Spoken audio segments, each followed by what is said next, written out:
And indeed, this is GrokTALK. It is Saturday morning, January 8th, the first broadcast of the year. And folks, it's been a couple of weeks since we last were on the air.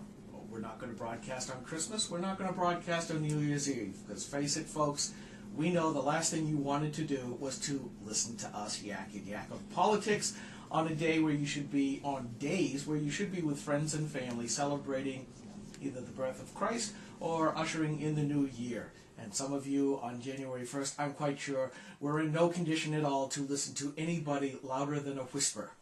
And as long as you got home safely and everybody else got home safely, I'm good with that. But we do have a new whole year to talk about politics, culture, the effects, and the news of the day. And right now, we do have somebody who is starting to make some news, because I keep seeing his name all of a sudden all over the blogosphere, and that is Gary Johnson. How are you? I'm great, Skip, and it's great to be on here today. And I'm going to be heading back to Taos here, Taos, New Mexico, and get to ski for the next couple of days in Nuevo Mexico. Well, as you can see outside, it is starting to snow here in central New Hampshire. How much snow do you have back in New Mexico? You know, we got a good amount of snow, and last Saturday on my deck in Taos, my digital thermometer read minus 45 degrees. So it's kind of good to be someplace balmy in New Hampshire all week long. That is a little cold. I didn't think it quite got that cold. Now, are you up in the mountains? Yes. So, as probably everybody's aware, the Rocky Mountains extend through New Mexico. So Taos is as good at skiing as anywhere on the planet, and that's why I live there, that being my passion. Now, for those of you who are listening that are not familiar with Gary, he is a former governor of New Mexico. GraniteGrok has had the luxury and the pleasure of being able to talk with you before, and once again we say thank you for giving us your time. But you're here for about an hour before you have to dash out, and I'm hoping that the snow that we're talking about, while it may be really, really nice for skiing, hopefully won't impede you getting back to the airport. And then hopefully I don't think there's any straight shots between Manchester and Taos, New Mexico, are there? Well, Albuquerque. No, there are not any straight shots via Albuquerque. Yeah, it's about a 3-hour drive. Yeah, I've done enough frequent flying, almost 85,000 miles a year, when I was doing a lot of consulting. So I know what it's like to try to get there from here. It doesn't work, Martha. So, but anyways, you're running around. You have this PAC, and the name of the PAC is? It's an advocacy committee. It's a 501c4, Our America Initiative. I would love for those listening to get online, ouramericainitiative.com, and tell me what they think. But in the last year, Skip, I've been to 32 states. I've probably gotten to address, 340 different groups. And trying to put a voice to what I think is the national outrage over this country being bankrupt and the solutions that go along with that. Advocating a balanced budget tomorrow. Well, certainly that is in the news today.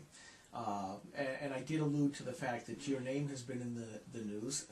Now that November 2nd is over, the first big push for stopping socialism and bankrupting this country, as you put it, I think a lot of sand has been put into the socialism gearworks at this point, and some people are breathing a little bit of a sigh of relief and going, there, we've got part of the job done.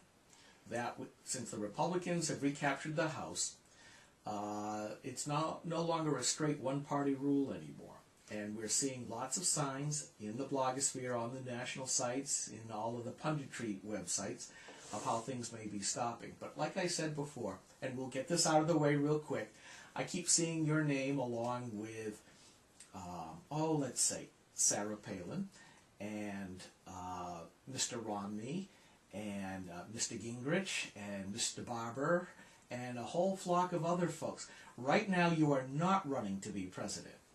Well, I have the legal status of being honorary chairman of Our America, and as part of that legal status, I can't be talking about running for office of any kind. So sorry for the dodge, but that's my legal status, and I sure don't want to get sideways with that. Right, and I bring it up purposefully because I kind of went there before, and you gracefully reminded me that no, you're not running for president. So for the listeners, it's the sort of the obligatory, okay, let's get the legal disclaimer in and out of the way. Good. So, instead of me sitting here yakking, let me ask you, what do you see now as given your purpose of your advocacy group and the bankrupting of America, the big political topic of the day, not only here in Concord, because we're almost like Washington, D.C. writ small here, based on the one-party rule that we've had here in New Hampshire for the last 4 years, but in D.C.,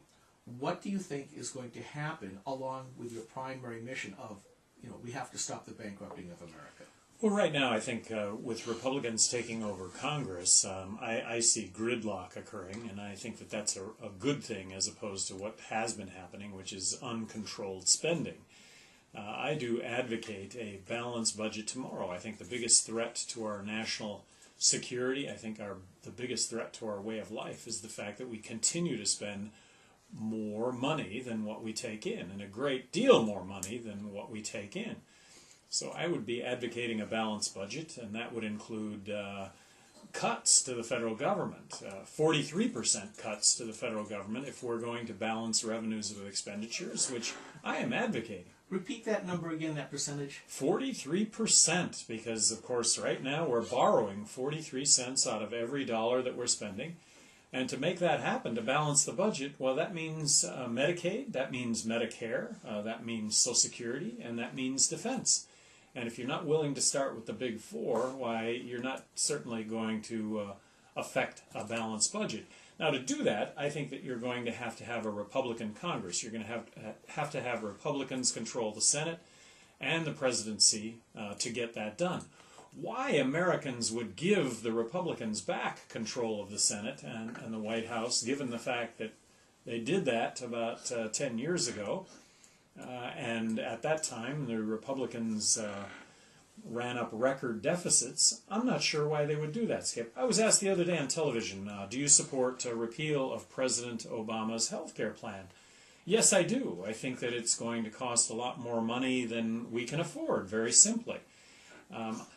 I think Republicans would stand a better chance of repealing President Obama's health care plan if they would offer up a repeal of the health care prescription benefit that they passed when they controlled both houses of Congress and the presidency. But instead of doing that, of course, they passed a prescription health care benefit and they ran up record deficits. They absolutely did, and there are a lot of conservatives who basically say that the compassionate conservatism that President Bush brought into office was no conservatism at all.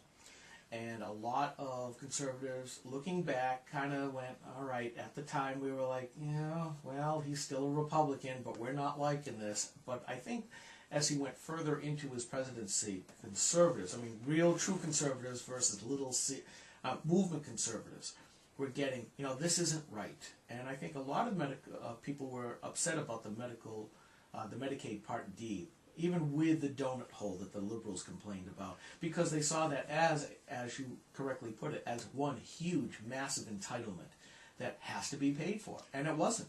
Well, and Medicare is going to engulf the entire federal budget here in a very short amount of time, unless it's reined in.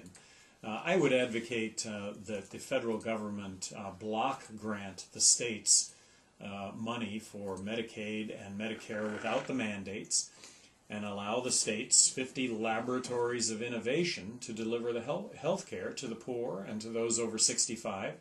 And maybe that 65 age limit increases a bit. But these are the steps that need to be taken to balance the budget. Social Security is really kind of pale in comparison, problem-wise, fiscally-wise, to Medicare. But I think that Social Security is remediable. Combination of raising the retirement age, combination of the amount of money that gets subject to Social Security withholding, a reduction perhaps in some benefits, and perhaps means testing.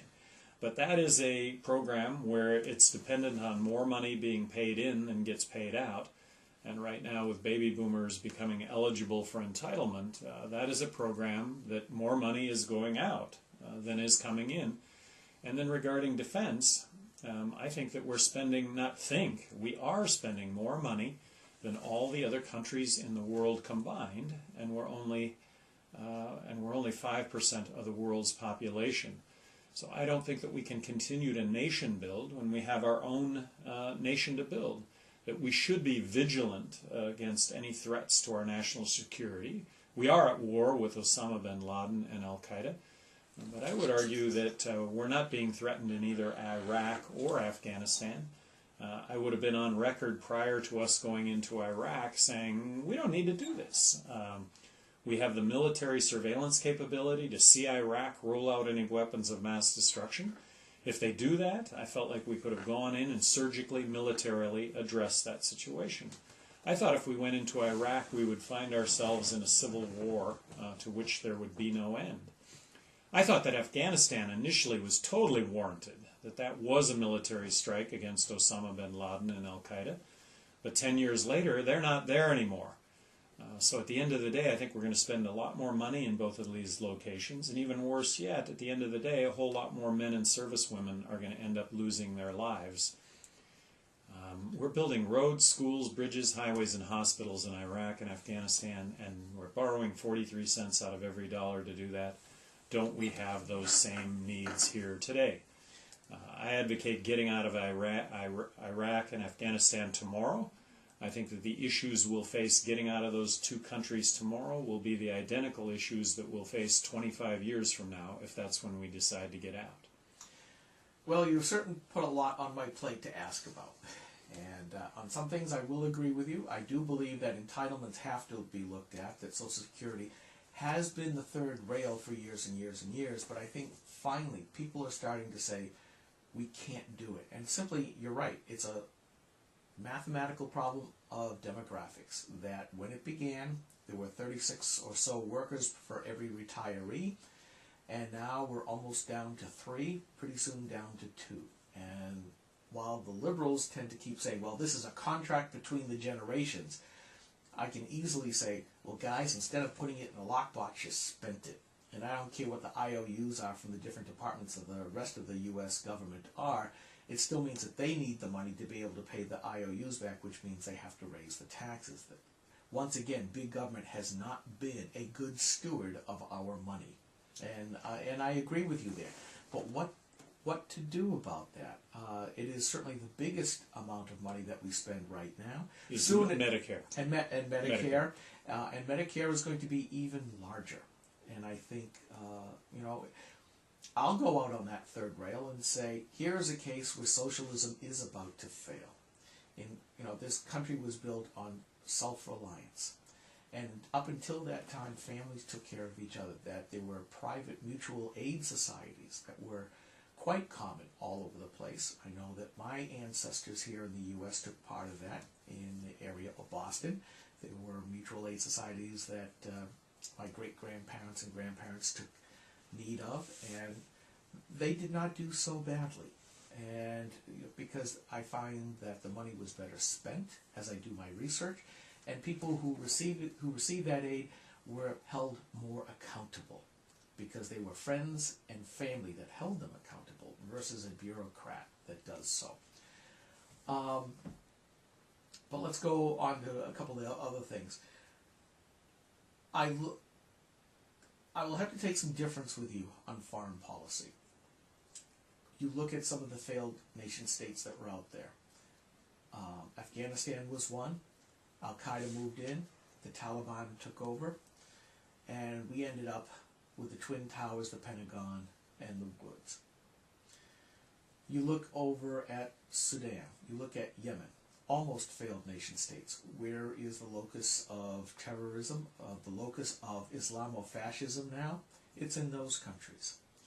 I think that we find ourselves fighting a stateless ideologue type war that we have a lot of problems with.